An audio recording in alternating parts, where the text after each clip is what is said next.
ஆரணம் ராஜ்மோகன் இல்லை, கண்டிப்பாக என்னுடைய அப்பா ஆர்மோகன் அவர்கள் தான்.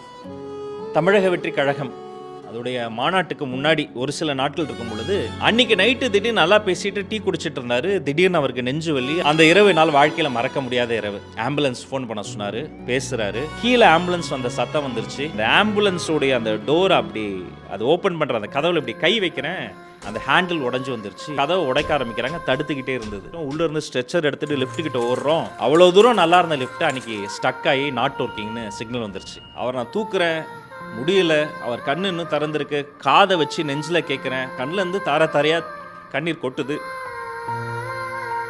முடிஞ்ச அளவுக்கு நான் சிபிஆர் பண்ணேன். அவர் நெஞ்சு கூட உடையிற அளவிற்கு மேலே ஏறி உட்காந்து அந்த இதயத்தை துடிக்க வைக்கிறதுக்காக முடிஞ்ச அளவுக்கு சிபிஆர் பண்ணேன். அவரை நான் தூக்குறேன், சேர்ல உட்கார வைக்கிறதுக்கு. அப்படி தூக்கும் போதே தெரியுது, தோட தூக்கி சேர்ல உட்கார வச்சு ஆம்புலன்ஸ்ல ஏற்றி ஹாஸ்பிட்டலில் கொண்டு போய் வச்ச உடனே எல்லா டாக்டர்ஸும் சுற்றி நின்று பார்க்க ஆரம்பிச்சு. அதில் ஒரு டாக்டர் வந்து மெதுவாக சொல்ல ஆரம்பிச்சாரு, கொஞ்சம் ப்ரிப்பேர் ஆகிக்கங்க, கஷ்டம்தான் அப்படின்னாங்க. இல்லை பரவாயில்ல சொல்லுங்கன்ட்டோன்னா, இல்லை அவர் இறந்து சில நிமிடங்கள் ஆனது. காலமே காலமே என்னை எங்கு கொண்டு போகிறாய்?